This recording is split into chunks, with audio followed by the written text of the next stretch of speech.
This is Kick-Ass News. I'm Ben Mathis.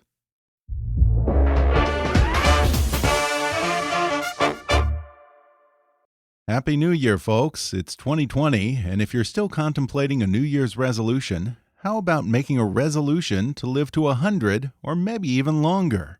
My guest today wants to help you get there. Since writing his groundbreaking National Geographic article on the 5 places in the world known as blue zones, where the most people live to 100 or more, Dan Buettner has become a longevity expert focusing on helping Americans live longer, healthier lives. Now he's taken what he's learned and put it into his first cookbook titled The Blue Zone's Kitchen: 100 Recipes to Live to 100.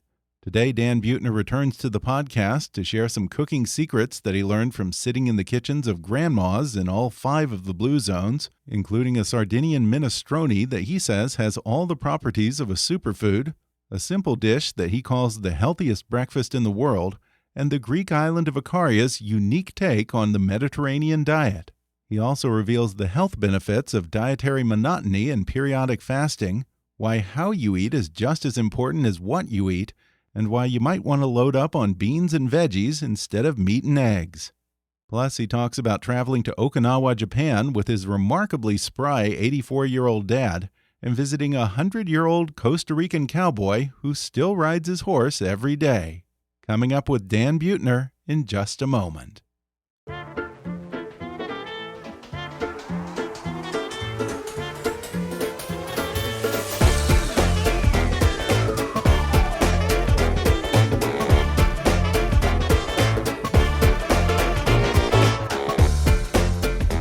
Dan Buettner is the founder of Blue Zones, an organization that helps Americans live longer, healthier lives.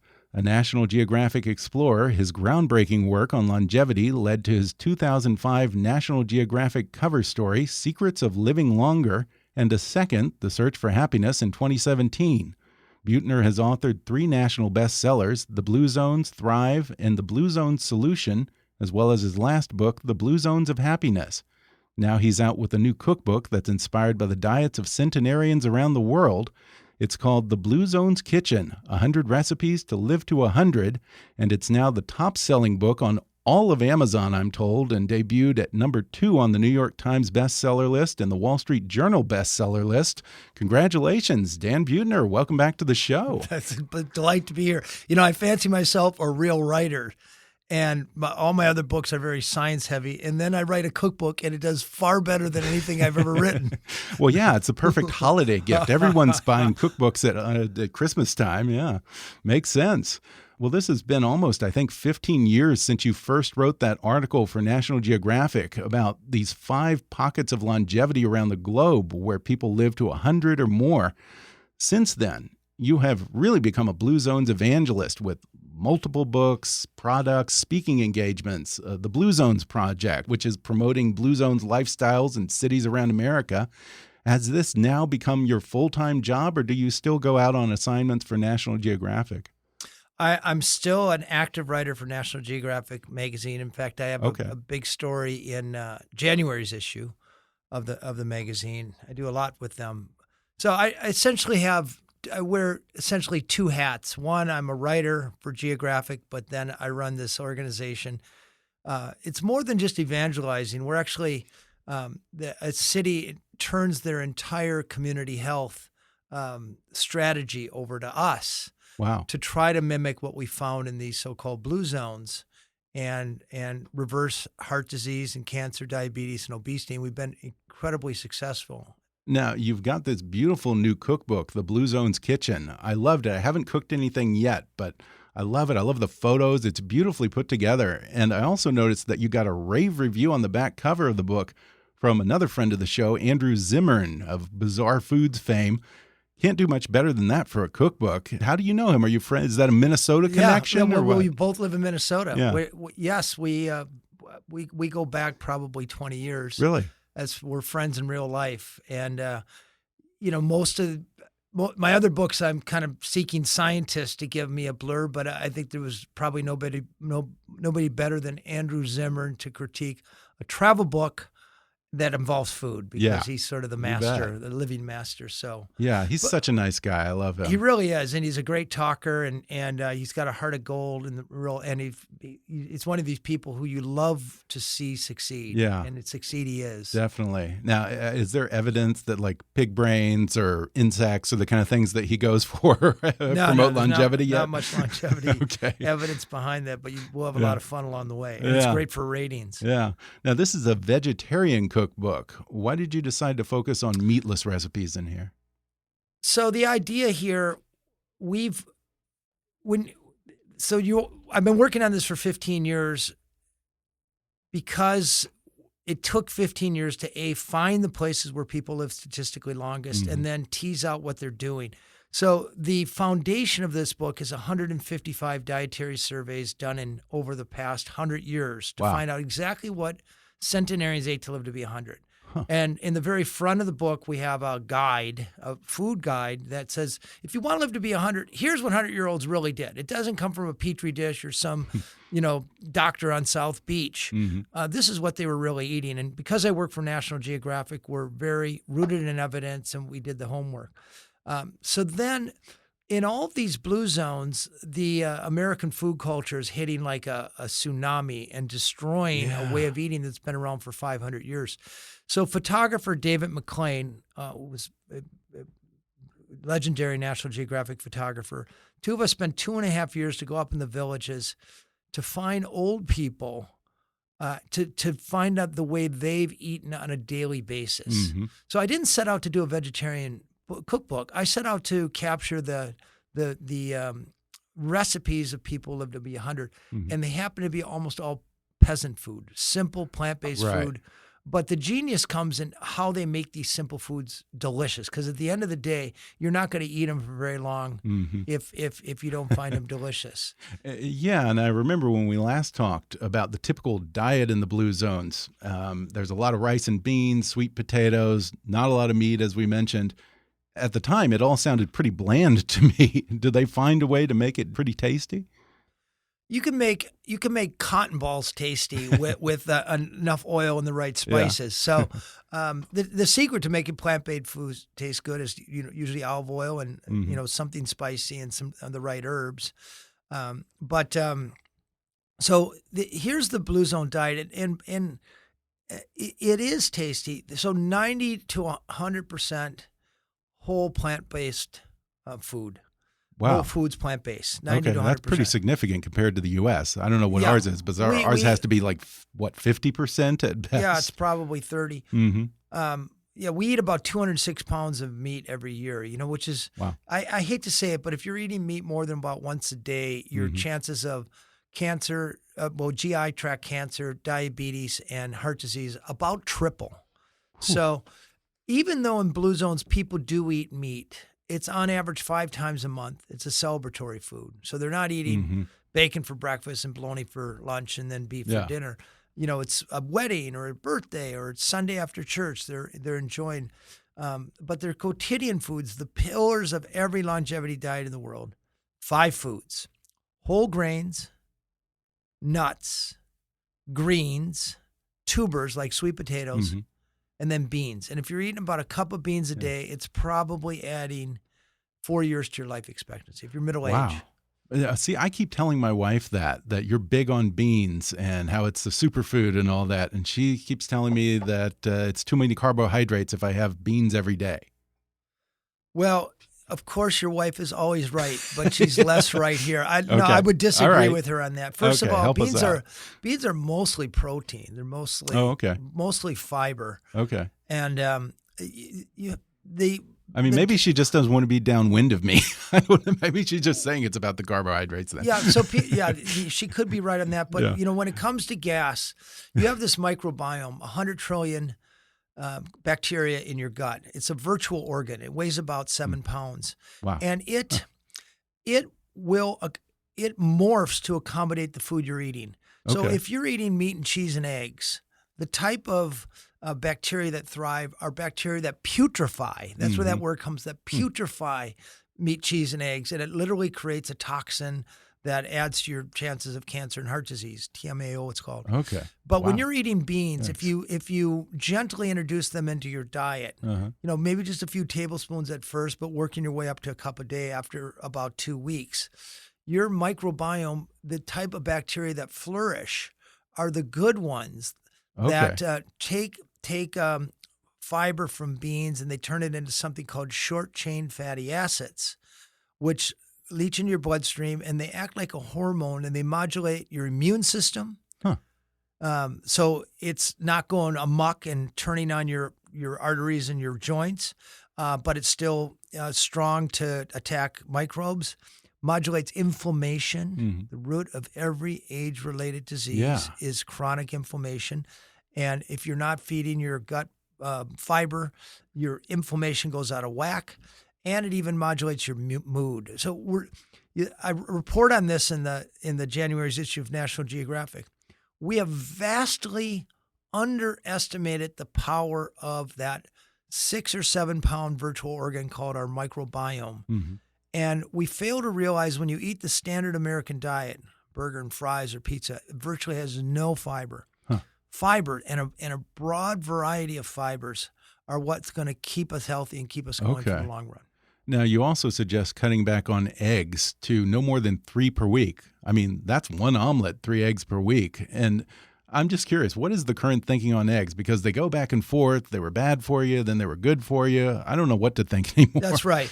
And, America's confused because almost all dietary research refutes itself. We've heard the argument about fat. Fat is good, and then fat is bad. Now food is good.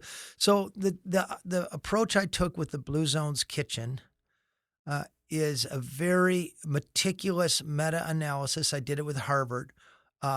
If you want to know what a 100-year-old ate to live to be 100, you have to know what they were eating when they were little kids and when they're 20. And 40 and 80. Okay. So we reached back and found these surveys done in the 20s and the 40s and the 60s, and we aggregated it. We averaged them all out. So when my book says no more than 3 eggs a week, that's because people in these blue zones, 5 parts of the world, they're not eating eggs more than 3 times a week. They're not eating meat more than 5 times a week. Okay. They're eating mostly grains, beans, nuts. Okay. But they know how to make them taste good.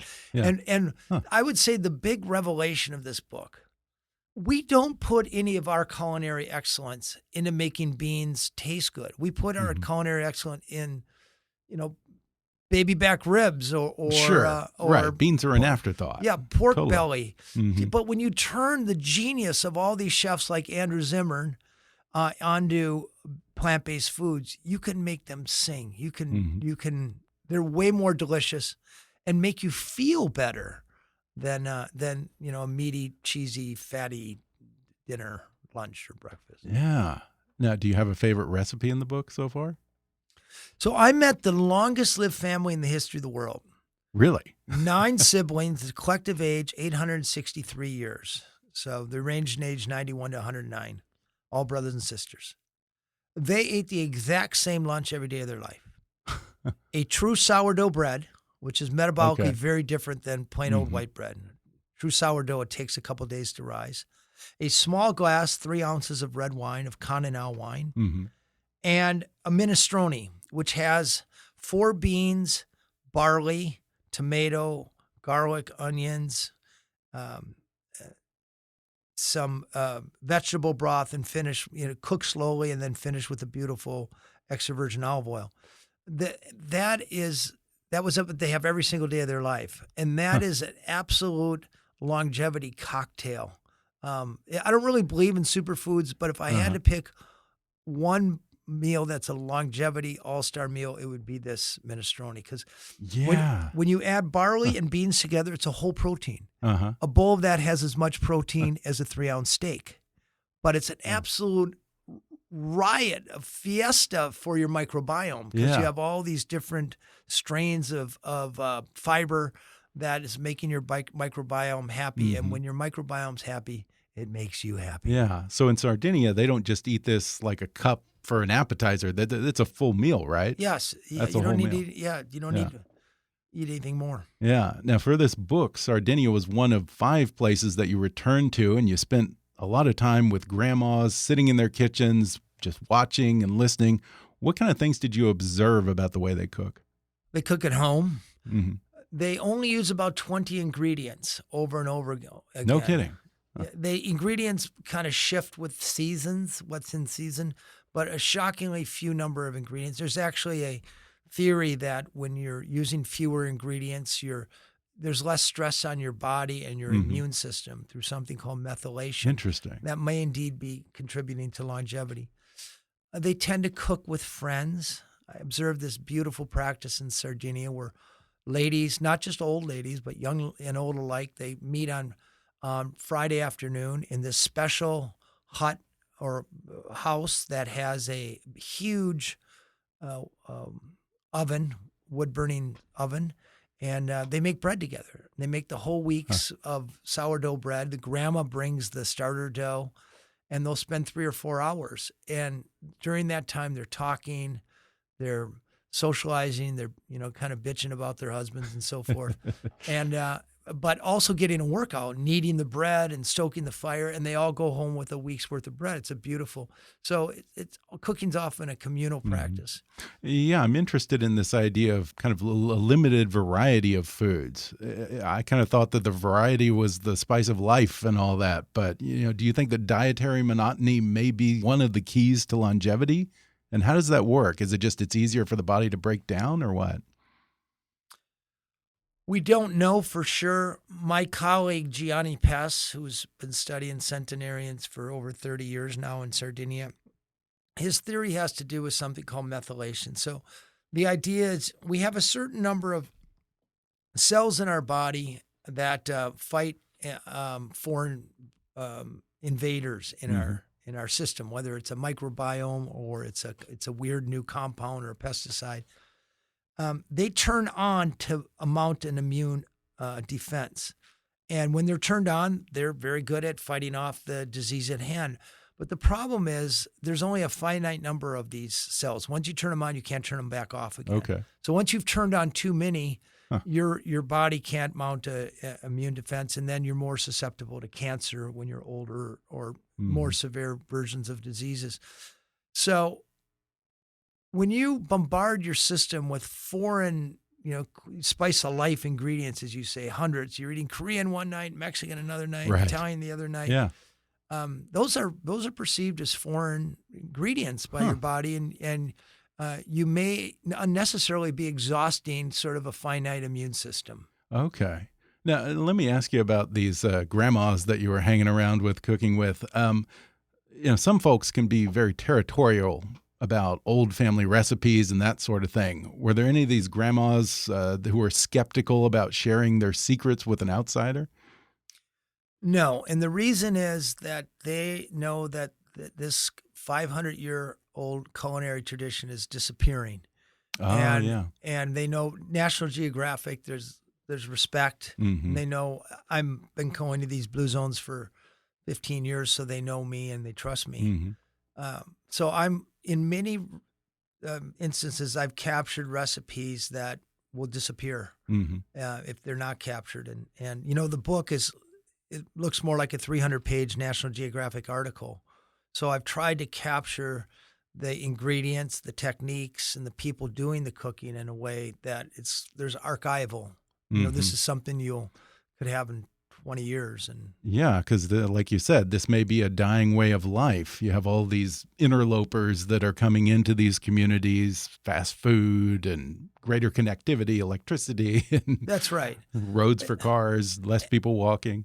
That's right. It's not, evil. It's what we call progress. Unfortunately, progress is really regression. I think in many cases because there's this beautiful way that's worked for hundreds of years, thousands in some cases, to make people healthy and happy. By the way, and as they adopt fast foods and junk foods and mechanized conveniences, their obesity rate is soaring and their longevity is plummeting. Yeah. And that's one of the things that strikes me about the contrast between the people in most of the blue zones and the transhumanists and the tech moguls here in the U.S. who are trying to hack longevity. Just a couple of months ago, I had Dave Asprey on, and he was talking about spending a fortune on blood transfusions and stem cell treatments and vampire facials and all kinds of experimental and sometimes painful longevity treatments. But here in the blue zones, most of them aren't rich. They probably live on low to lower middle class income.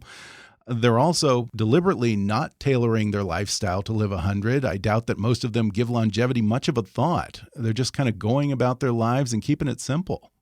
You're exactly right. They no more know how they got to be 100 than a tall man knows how he got to be tall. And the core revelation of blue zones for living longer, the Dave Aspreys, I mean, it's sort of fun to pursue these things, and I salute kind of innovation, but there's no pill, there's no hormone, there's no genetic intervention, even on the scientific horizon, that has been shown to stop or slow aging or reverse it, much less.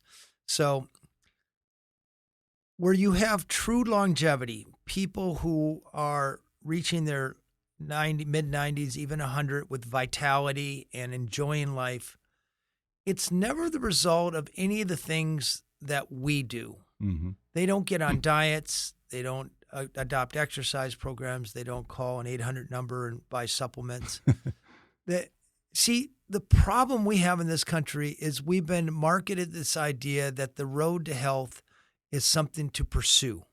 You find a program, you muster the discipline, the focus, and you get on this. And the problem is that fails for almost all the people, almost all the time, because, we're hardwired for novelty. In blue zones, longevity is not something that is pursued. It's something that ensues from the right environment. So they're living in a place where the cheapest and most accessible foods are the foods in the blue zone kitchens, basically delicious peasant food. Every time they go to work or to a friend's house, it occasions a walk. The option to disappear into your device or up into your house and watch TV isn't there because somebody's going to be knocking at your door, getting you out to the village or getting you down to church. So we're not going to beat this $3.7 trillion a year healthcare bill until we shift the focus from beating the dead horse of individual responsibility to reshaping the environments we live in. So that health and longevity can ensue. I want to talk about another place that you visited again, Okinawa, Japan. And you actually brought your 83-year-old dad along with you. What did he think of Okinawa?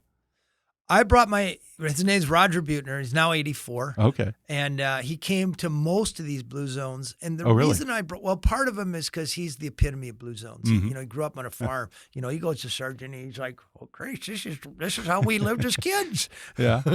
And, little did I know that, I had a blue zones father. But he was a farmer. He grew up on meat and potatoes.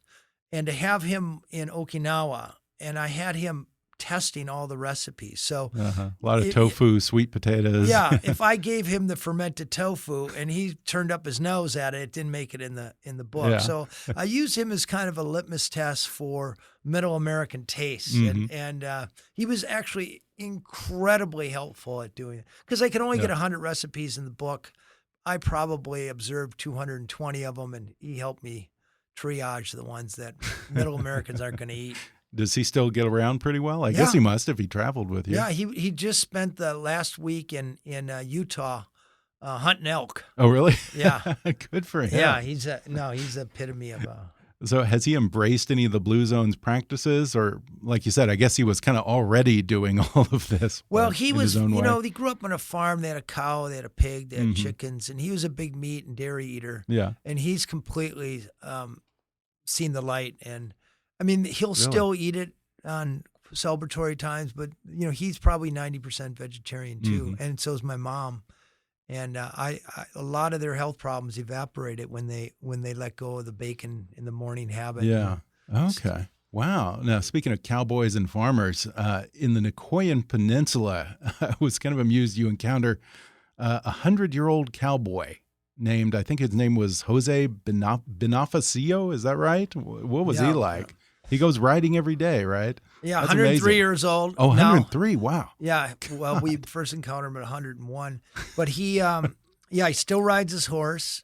He has a girlfriend that lives down the street from him. He rides. How old is she? Here. I think she's a young 97. Okay. But yeah, I actually Maria Shriver came with us to shoot a piece for the Today Show. Oh. And he took a shine to Maria. Oh, and, yeah. Tried to show Maria his bedroom, and Maria wasn't going in there. Yeah, I think I remember you saying that Nicoyan men are famous players, aren't Oh, they? yeah. I met a Nicoyan great-grandfather who had 99 offspring by about 7 women. And, but, I mean, culturally, that's something was traditionally more accepted there. It's, of course, changing now. But we had Jose's daughters who do most of the cooking cook for us. Uh-huh. So in Nicoya, they have an outdoor kitchen, and they're phenomenal at making beans. The Nicoyans invented what I would argue is the greatest diet in human history. Really? What's that? They co-invented it with all the rest of the Mesoamericans. It's 3 ingredients. Whole grain corn, which undergoes a process called nixtamalization. It's soaked in lye, which frees up, makes the niacin bioavailable and the amino acids. Beans and squash. And that combination is known as the 3 sisters. And when you combine those 3, you have all the protein for human sustenance, rich in complex carbohydrates, rich in except for vitamin B12. You could live your whole life just eating those 3 foods. Yeah, I think you say that they have the healthiest breakfast in the world, something called, I hope I have this pronounced right, gallo pinto? Is that right? Yes. Yeah, what is that? Yeah, so it comes from metaphorically, it's a chicken with dots in it. Painted chicken or painted rooster, but it's actually beans that have been cooked with red pepper, onions, and cilantro, and then added to rice with avocado on the side, and then a corn tortilla. Mm-hmm. In America here, we tend to think of breakfast as either eggs and bacon, which aren't good for you, or cereal. It's cereal, which tend to be really sweet and very high glycemic. And, both of them are going to taste good going down, but they're going to leave you sluggish by mid-morning. Mm-hmm. This gallo pinto, it's a slow absorbing food, so it fuels you throughout the whole morning. It's got all the proteins you need, and also these gallo pinto is made with leftover rice. And it's interesting when you let rice for a day. This is part of the genius of these people. The amount of soluble fiber goes up, and soluble fiber, as it moves through your digestive system, it absorbs excess hormones and toxins and helps move it through your system and out, rather than leaving these things sit around and cause trouble. Right. So these foods have been around for centuries for a reason. There's been a certain amount of natural selection in these long-lived cultures that have favored foods that are not only tasty and delicious, but are favoring the survival of the people there. Okay. Now, next up, I want to talk about the Greek island of Ikaria. We've all heard of the health benefits of the Mediterranean diet, but the Ikarians kind of have their own distinct version of that. They tweak it a little, huh? How does it vary from mainland fare? So the thing to realize about the Mediterranean, depending where you are in the Mediterranean, it's different. It's different in Italy and France and Spain and Northern Africa, which is Morocco's Mediterranean. Yeah. But the Ikarian version is the purest. It's the most strict. And like other versions, there's fruits and vegetables and olive oil and a little bit of wine, etc. But the Icarians have a lot more beans and a lot more greens. Okay. So there's probably 100 varieties of greens, spinach, and there's kale there, and there's mustard greens and things we'd recognize. But a lot of things it looks like the type of stuff we'd weed whack from our backyard. They're baking them into beautiful pies or sauteing them with lemon and olive oil and making them taste good. And a lot of these greens have 10 times the antioxidants of red wine. No kidding. And it's a really important part of their diet. And yeah, and it's interesting to me that so many of these are either islands or coastal communities, and yet they tend to limit their fish consumption. So again, there's no limiting going on. Okay, they right. eat what's accessible to them. Okay. You bring up a good point. Even though they live on islands, they live inland. Okay. Sardinia, for the Blue Zone in Yeah. Sardinia, it's ironic because every village is situated on a slope. 15 miles in the distance, you see the beautiful Mediterranean Sea, but nobody goes there because until about 1970, there was no real roads. So it took you a day to get to the sea. The sea was pretty inhospitable. Okay. So you'd have to spend a day or whatever fishing. And then you have to bring the fish back up, 3 days later. And, it's not all that fresh. So they're really a shepherding and small agricultural community. Yeah, that's interesting. And now some people theorize that the Ikarians' secret to longevity is these concentrations of radioactive radon in the ground. Is there anything to that? Are they some kind of superheroes or what? Yeah. No, there are some. There was one group of scientists that theorized that this radon had something to do with it, and Pliny the Elder, a Roman historian, actually writes about Ikaria and these hot baths where this radon bubbles up.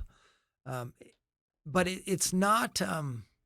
It's aqueous radon. It's not in the air. They're not breathing it like we have in our cellars. Oh, interesting. Okay. Yeah. Huh. So okay. I don't take much to that, huh? I don't take much stock in that. Okay. But what I do take stock in Ikaria, it has the lowest known levels of dementia in the world, probably a fifth Really? of what we have in the United States.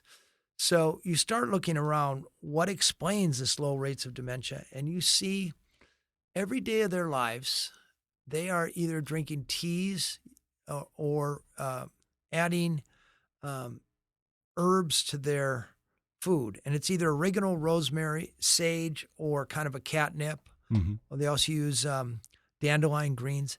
These are all powerful antioxidants and diuretics. So they lower your blood pressure.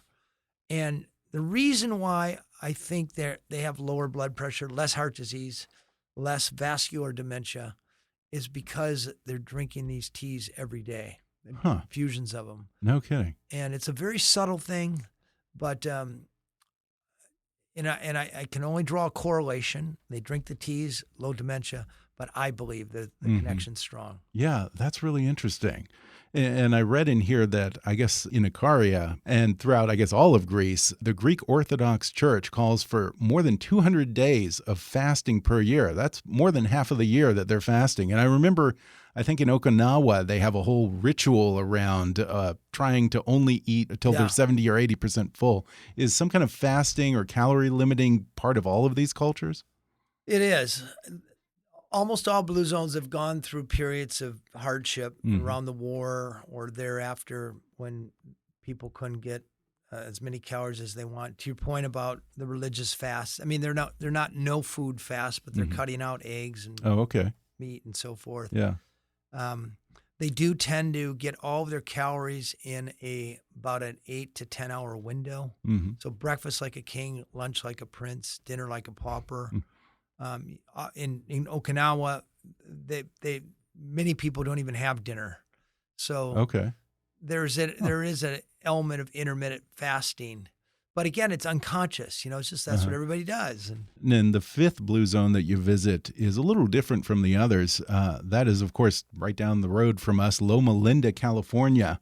And Loma Linda is known for having this large population of Seventh-day Adventists who are vegetarians, of course. Where does that vegetarianism come from? I've always wondered that. Is that some kind of a biblical backstory there or what? Yeah, so Genesis chapter 1, verse 26 through 29, God lays out and I'm not a big Bible reader, so I'm not, I'm not a spokesperson for the Adventists. Although you do say that religion is a big part of this. All of these cultures have some kind of religious practice that may figure into their longevity. That's right. Yeah. They're all yes, people, and we know that people who belong to religion have higher life expectancy than people who don't.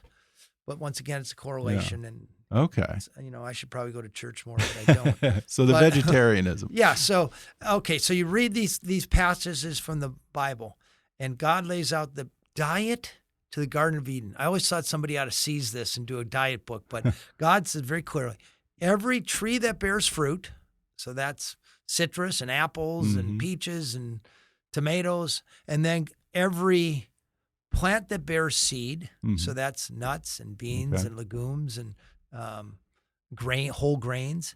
And then God, one stanza later, God goes on to talk about green plants. So the Adventists just take that literally. Okay. Their founder of their church, a woman named Ellen White, who wrote around the turn of the last century, was absolutely prescient at. You look at the dietary guidelines she set out for the Adventists, it lines up almost perfectly with the American Heart Association. They do eat some meat, although the longest lived Adventists, there's something called the Adventist Health Study that followed 102,000 Adventists for 30 years and split them up into 4 categories. You have meat eaters, you have egg and cheese eaters with vegetables, you have pescatarians who are vegans plus fish, and then you have the vegans.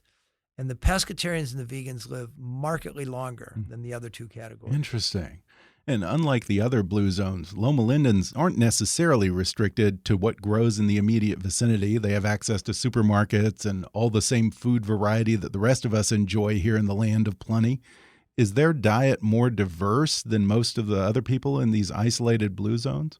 Perhaps slightly more, yes, because they have access to supermarkets and so forth. But the key, the through line here is both the Adventists and all the other blue zones live in an environment where the healthy choice is the easy choice.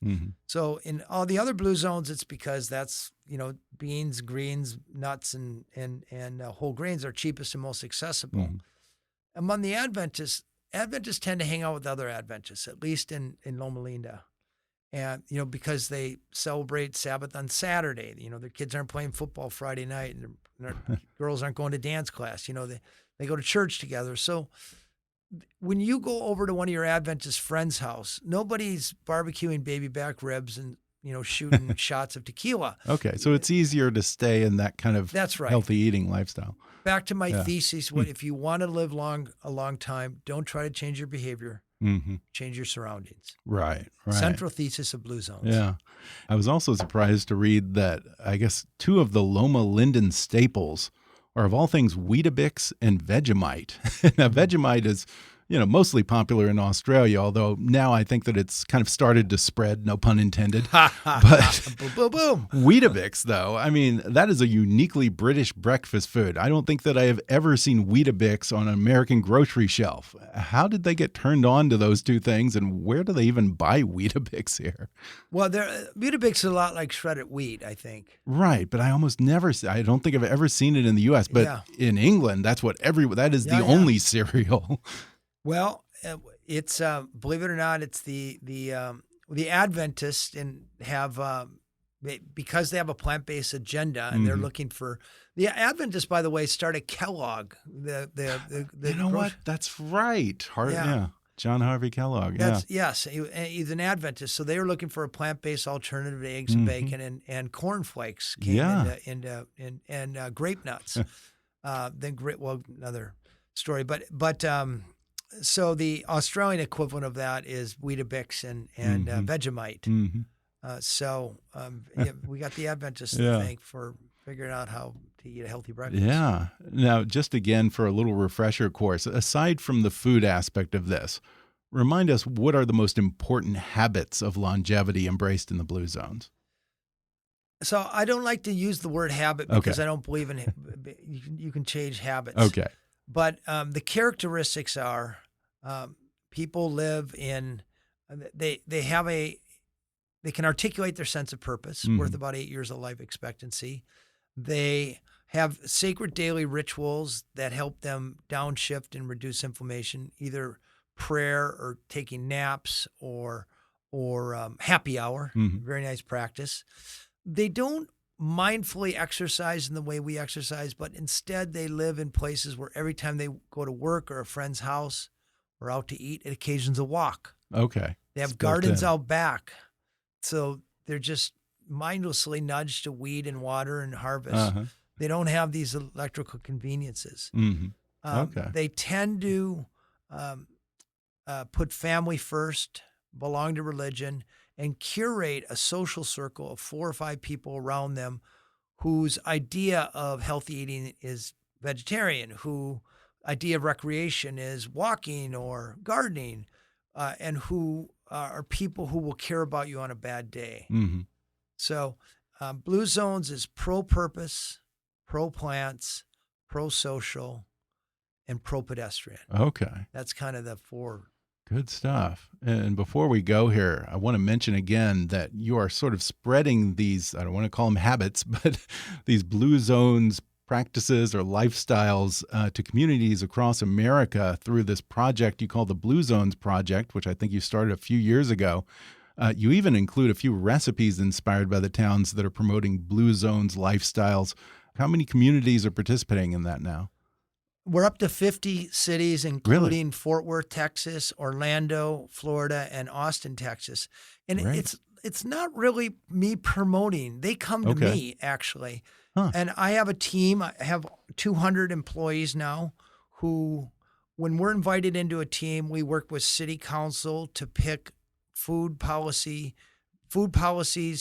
active living policies, and tobacco policies that favor the healthy choice over the unhealthy choice.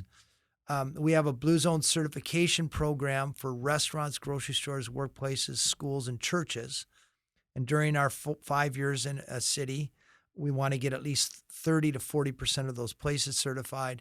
And then we have a third team that works with individuals to get 15% of people to reshape their social network, take checklists into their homes and their kitchen to optimize their surroundings.